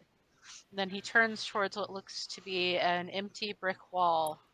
And he places his hand on the brick wall, which shimmers a bit, and then bounces out a warning flash of what looks like electricity. The wizard easily bounces it back away from him, and he shakes his head, still laughing. Do you know that your so-called um, wizard trying to find the correct and just killer of the king lives right there? Huh. Wow. He's tuned it to make sure that I can't get in there because he quite hates me. But yeah, he's right there. So you were attacked by his goons right outside of his dwelling.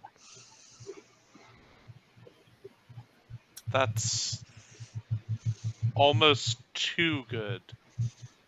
Well, You can vouch for us with the prince that that the old wizard has tried to attack us and has probably killed the king. Yeah, I'm sure you'll find that this will not be very surprising news. The old wizard did not go very peacefully or quietly. So there's the question of how the wizard got the potion from the maid to poison the king. and also why he would set us on this attempt of freeing the prince or the ex-fiance anyway. Why would he Just set us on this task? yeah, that does seem strange. Well, I wish I had answers for you on that, but he is a very strange creature. And he did proclaim that he would have his revenge, and that it would be swift and painful. Well, I think he got what he wanted. We should interrogate the Dragonborn as soon as possible so that we can get more information on the wizard, or the orc wizard. Ah, so one was alive. Well, there are plenty of torture techniques and things that the captain of guard can teach you. I'm sure he'd be thrilled to teach you them, in fact.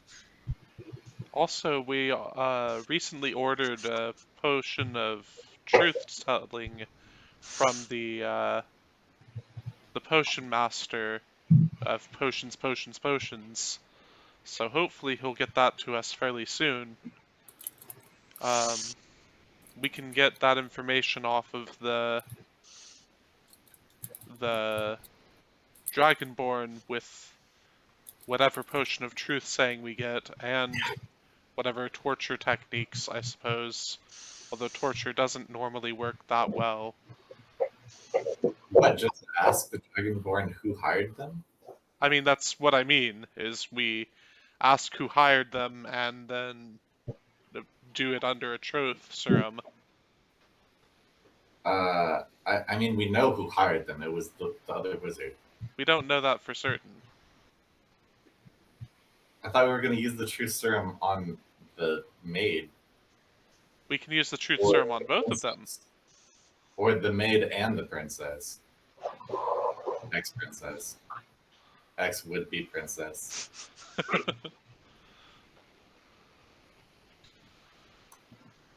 We need a lot of truth serum, don't we?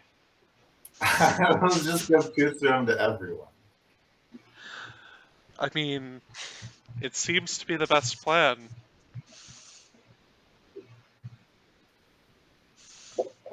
We should probably find out from her dad how much he can actually make within one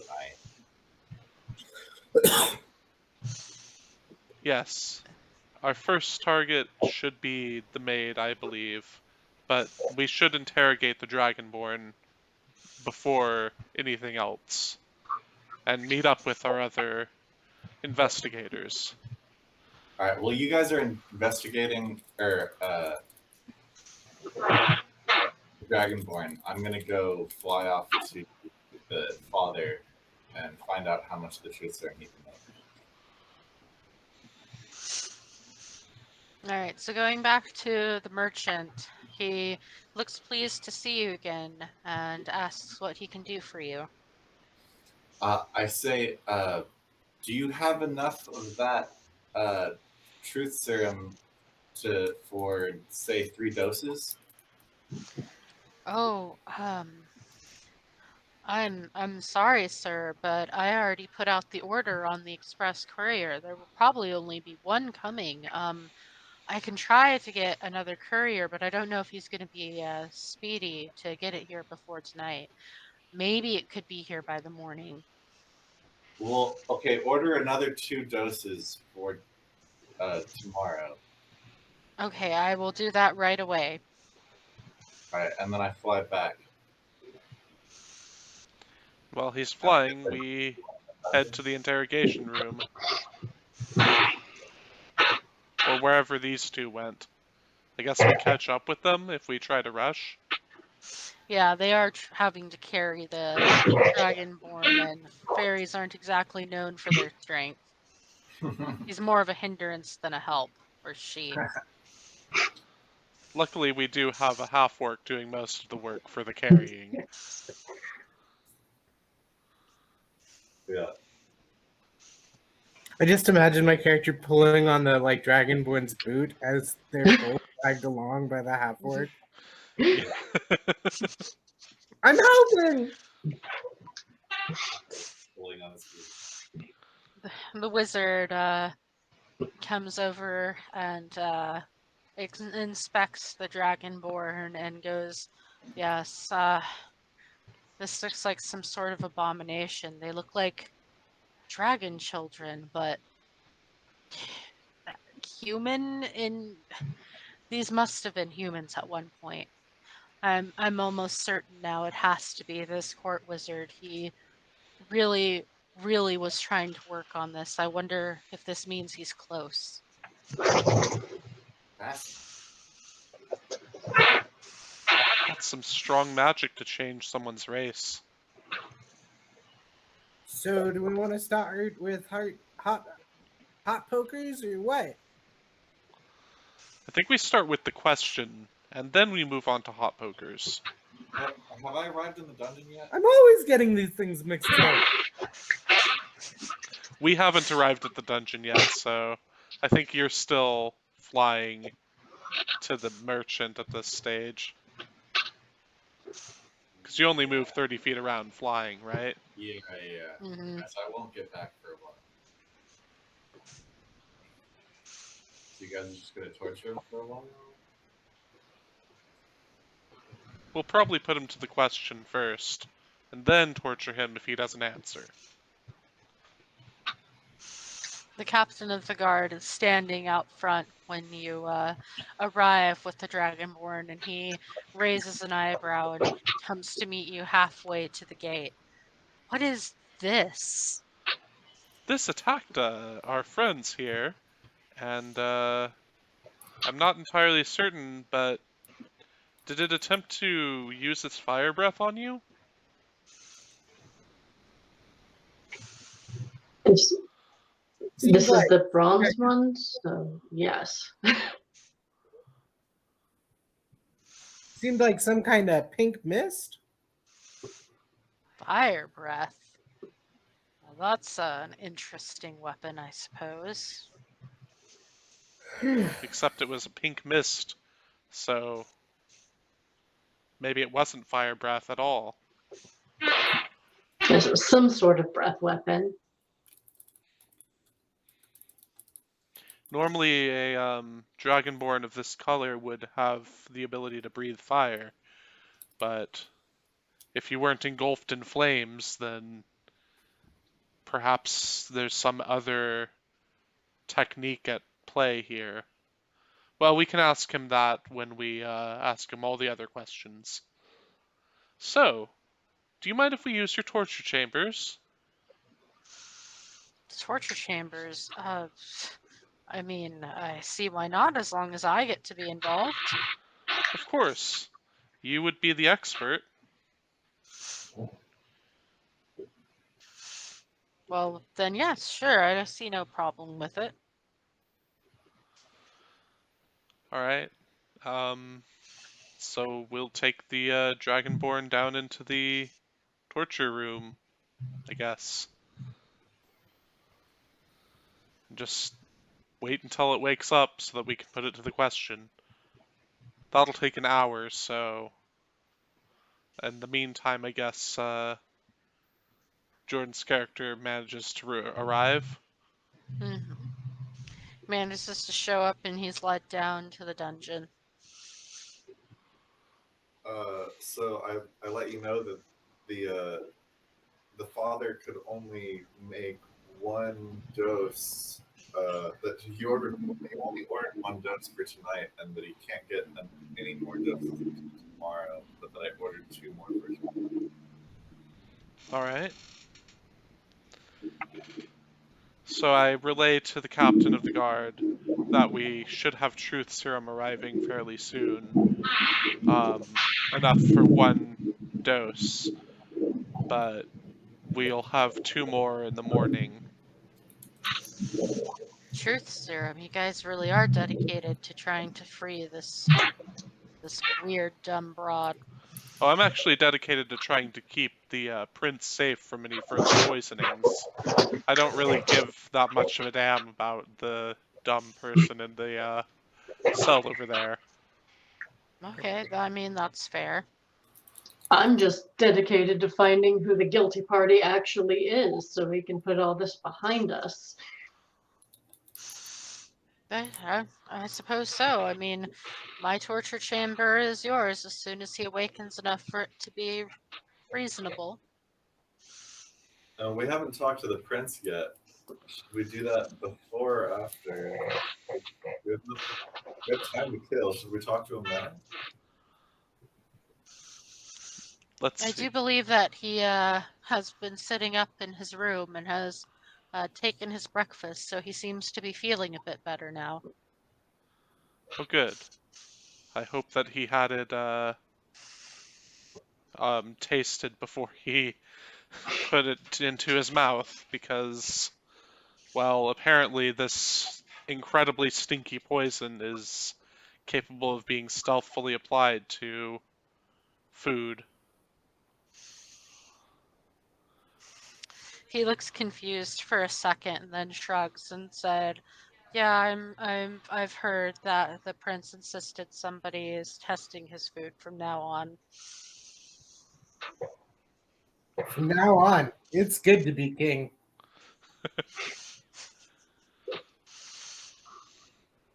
All right, I think since the next part we'll be talking to the prince again, we might want to go ahead and wrap up here since it's almost time. All right. I hope everybody enjoyed this episode of The Bird in the Basement. Hopefully we'll come back to this at a later date. I don't know what our schedule is going to look like in the future, but you know, it might continue at some point. Otherwise, remember to like, comment, and subscribe. To check us out on Facebook, Twitter. What else do we have? Discord and Anchor. Discord and Anchor. And do the liking, subscribing, commenting there as appropriate.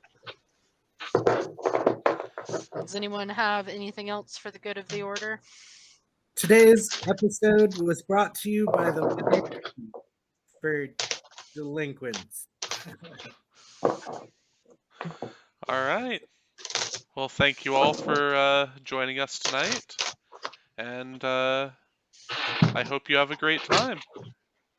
Hope you enjoyed. See you next time. See you next time.